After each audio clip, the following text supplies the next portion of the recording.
Hotep family, good afternoon. Let me see if I'm on good before I move in. Okay, be patient with me. Make sure I'm in.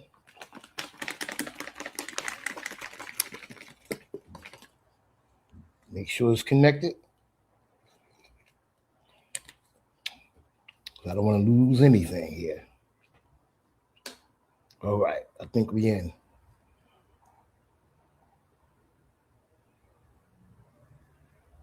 Okay. All right, cool.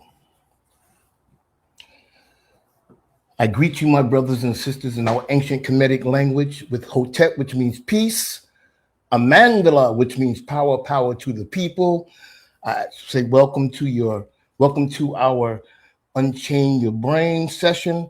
My name is James Anyabwile Wilson, the spiritual representative of the God in Action Ministry spiritual and cultural platform. We welcome you. We do not take your presence lightly. We ask that you help us out. It's not going to cost you a dime. Please like, please follow, please share. Let someone else know that we are on. And we will definitely appreciate that. Each one reach one, each one teach one. And we ask that you help us beef up our YouTube. Go to James Anyabwile and subscribe and to like and to follow all these different things and share. James Anyabwile, my name's at the bottom of the screen. We ask that you help us beef up YouTube so we can reach a broader audience. All right. My brothers and sisters, I just want to come on tonight. This afternoon, excuse me, and because it was on my heart, just to give my little commentary on what's been happening lately, and I hope that this would spark something that will have so we can create a dialogue, start a dialogue. I may say some things that's going to be very uncomfortable or maybe offend you. I don't see why, but if it does, it's cool, but I would like to hear your feedback and your comments, on what I am about to say. And what I'm going to share with today is this video that's been going viral. And I have a question about this video, and I'm going to go into it and talk about what video I'm dealing with. The question is, what did he say that got you so emotional? Sometimes truth will hit a sensitive nerves. So yeah, I believe a lot of people are aware of that video that has been triggering the emotions of Black people. This video, I posted it on my Facebook page. I got it from somewhere. You can look at that and see what I'm talking about. This Asian guy, he posted himself, and he was ranting about how much Black people depended on Asian products and businesses, and he dares them to boycott their stores or their establishments. In other words, what this Asian person was doing, he was saying the Asian merchants don't depend on you. They don't need you. You need them. And that's one of the tricks that so many people have tricked Black people with, making us Black people, Africans, believe that we need them more than they need us.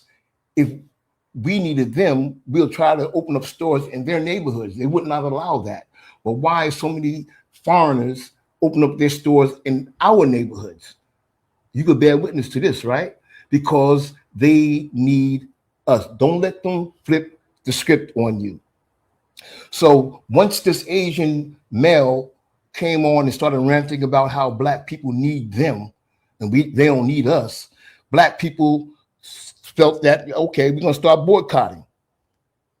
Boycott to retaliate, and also the boycott to demand justice. I say that because boycotting is a great idea. We've seen people do it, and we look at how Martin Luther King boycotted the bus in his day and time. It's a great idea. Only, I emphasize only, if Black people are serious about sending a serious message, a long-lasting and permanent message to anyone who does not respect Black life. If you're boycotting for anything other than that, personally, I think it's a waste of time. Just boycotting for a day, for a week, for a month, or even a year is not enough to gain respect as Black people. It's not enough to gain respect from anti-Black people. It's not enough. We 400 plus years in this disrespect and abuse and mistreatment. 400 years in a week, a day, a week, a month, a year is not enough to undo that, to change the minds of anti-Black people. To be honest, I have a question. Are you really ready? We talk about boycott is a beautiful thing if people are serious. Are you really ready to send a powerful message to those who dislike Black people, who do not value Black life? Are you really serious about this? Really ask yourself that question, because I know this can make people really emotional. Are you serious? Oh, I'm talking to myself too. Am I serious? Or are we faking like we mean business? Are we serious about this? Are we faking like we mean business? See, when Black people say they're going to boycott major stores and major brands, what they do is they'll stop visiting the store. And you have people with videotape. Look, Gucci is not being occupied by us. The Chinese restaurant, people stop going. The beauty salons, the nail salons. Look, boycotting is working. We're not there. So you have videos showing that no one is there. So it gives the appearance that that Black people are no longer spending money at these establishments. It gives an appearance. But as we know that in our day and time, social media, the news media, whatever you name it, you can't believe everything. AI, everything is just a lie. It's just deception. So it appears that we are on board. We're on code, and we're boycotting these people who dislike and misuse and abuse Black people. But statistics shows us that when we say we're going to boycott, and we're not going to go to the stores, and the video shows that we ain't there, statistics shows that online shopping skyrockets. They make more money during that time than us going in there.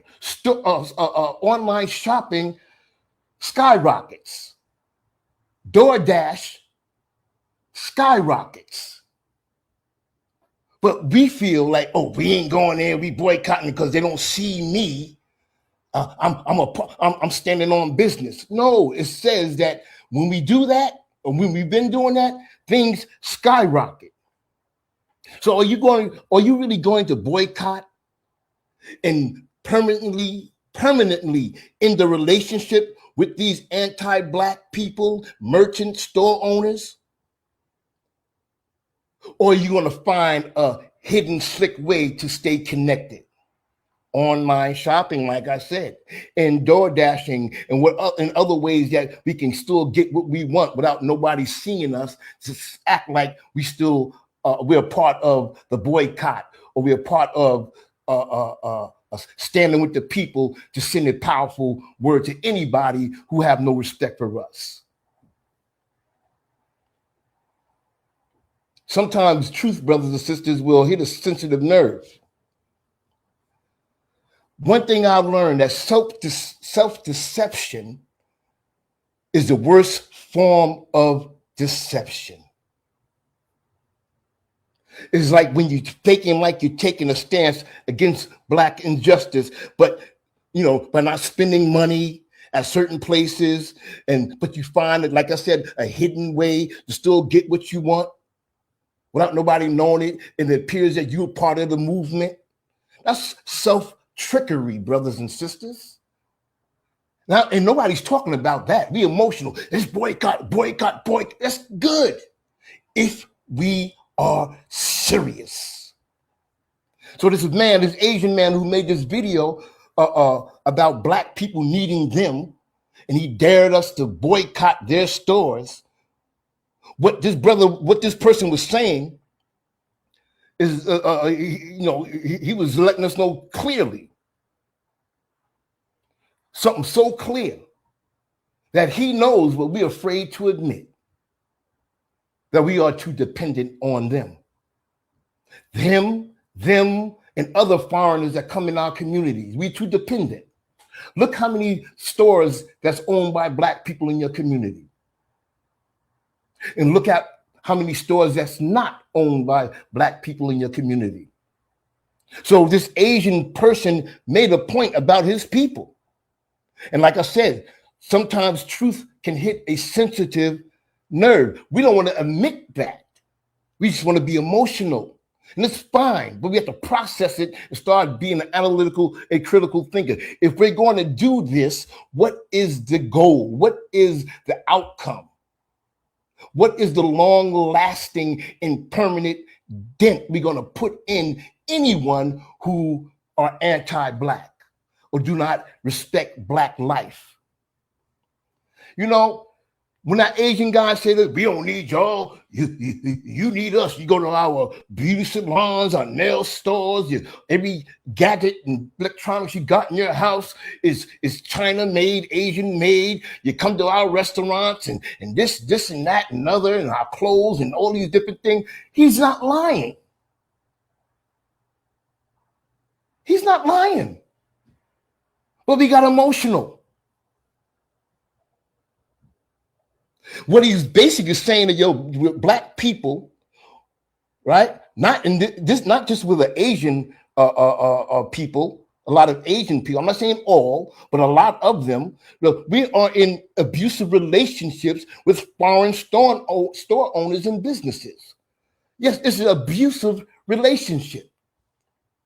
We tend to give more in this relationship. We tend to give more than what we are receiving. In other words, it's a one-sided relationship. Just imagine you was in a relationship with a boo or a spouse. It's one-sided. How long would that last?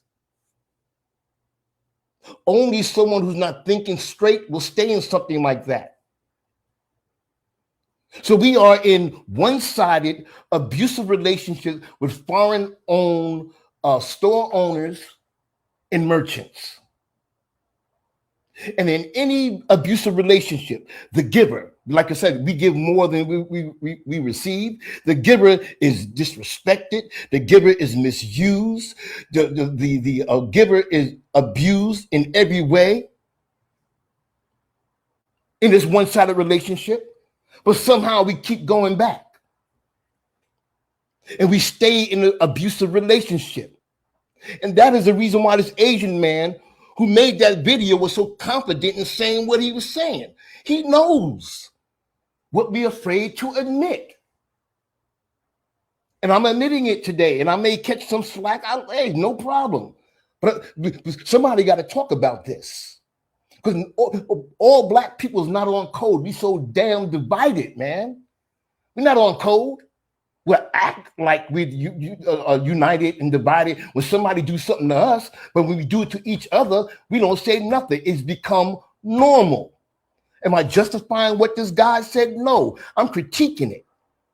I'm bringing out things that we need to understand and see so that we can go stand on business and really send out a serious message to anyone who do not value our lives or value us as Black and African people. I'm tired of this stuff. I'm not going for no views, no click. I'm not monetized. I got nothing to damn lose. You like it, you like it. You don't, you don't. But you can't hide from the truth. When I say you, I talk about myself first. So listen to the video that I have posted on my platform. or listen to the videos that you've seen on YouTube or other people's platforms. Just listen to it if you have not seen it yet, or go through it again and critique it and see what I'm talking about. I used to be a domestic violence case manager. I was responsible for setting people up in safe houses. I dealt with professionals, men and women, people in domestic violence, husband and wives, and children. That was my job. So I know what I'm talking about. These domestic violence or abusive relationships. And when the abused person, they usually muster up enough strength to get away. They get away. But in time, when time goes by,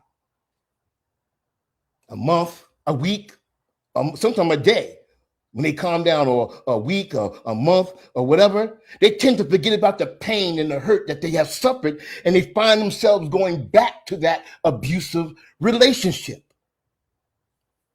And as I stated, I'm saying again, that we as Black people are in abusive relationship with a lot of store owners and merchants and business owners.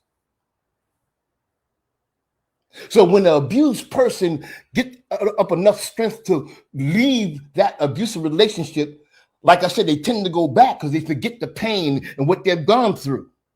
They just think about what it felt like when things was right, and rarely things was right. What it felt like when things was calm, and rarely when things was calm. It tells us that an abused person will go back into an abusive relation 7 times before they actually permanently leave it. But in many cases, a lot of them don't make it out the 7th time. A lot of cases, they don't make it out. We have lost too many of our people. We have been disrespected as a people. We have been misused as a people. And we have not been taken serious as a people. We have been abused, I said abused, by so many store owners, so many business owners who are foreigners, and we end up going back. Why? That Asian guy who made that video got a point. We don't got no electronic stores. We ain't got no nail salons. We ain't got a whole bunch of beauty supply stores. We ain't got a whole bunch of this and that. They monopolize that area. Everything you buy made from China or Asia, wherever it may be. Sometimes the truth will hit a sensitive nerve, but we keep going back after a boycott. And we feel good, oh, we boycotted, yeah. No, we have to permanently end the relationship, but we can't now because we ain't got nothing to fall back on. So all you business owners and those who are seeking to open up business or entrepreneurs, it's time to step up the game and start opening up areas where you can provide the people's simple needs. Boycotting, brothers and sisters, is only temporary. It's a start, but it's temporary. And we as a people need to end the relationship permanently, not temporarily, permanently. Because if you stop going, I stop going, we save up our money, our hands start itching, and then once we start going back, I think we didn't go long, we boycotted long enough. We have all this money saved up now. We go back and try to catch up for our lost time, spending more money. Woo, it's over now. I can go back there and just spend up this saved up money that I saved up during the boycott.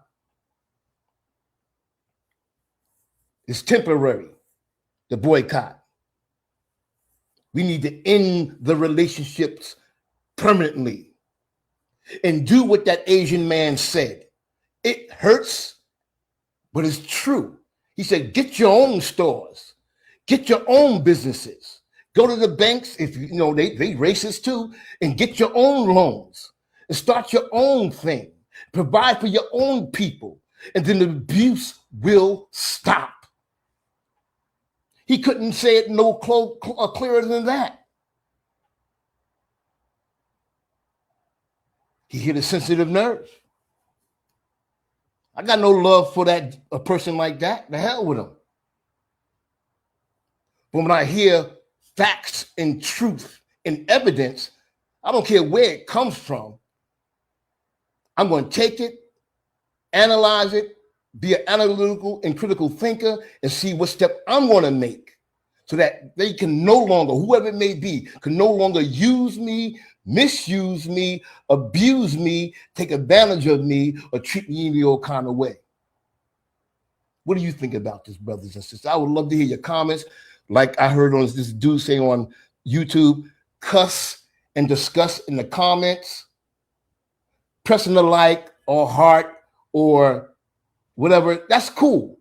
I want to hear what you got to say. Let's start a dialogue. Okay? But liking is not bad and showing the heart is not bad. I thank you for coming through. I appreciate you. I just want to share what was on my heart. I'm not angry. Well, yeah, I'm disturbed. I'm bothered. But I'm more disturbed and bothered by our people because we say one thing, but we don't stay on code for a long period of time. It was go right back to the abusive relationships. That's nothing to applaud about, nothing to shout about, nothing to brag about. We can do better than that. If we're really ready to do this boycott, let's do it long-term, permanently in the abusive relationship. I'm down with that movement. I don't need nothing they got. Ashe? Yes. So brothers and sisters, once again, I appreciate you for coming in. I ask that you please like, follow, share, go on our YouTube, James Anyabwile. My name's at the bottom of the screen. Help beef that up so we can reach a larger audience. And let's stand on code together. We're going to do this. We're going to do this. We're going to fake it. Get real with yourself. And just fake it.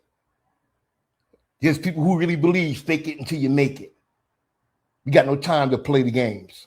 Ashe, I leave you as I came in with Hotep, which means peace, Amandala, which means power, power to the people. My time is up. My brothers and sisters, much love and respect.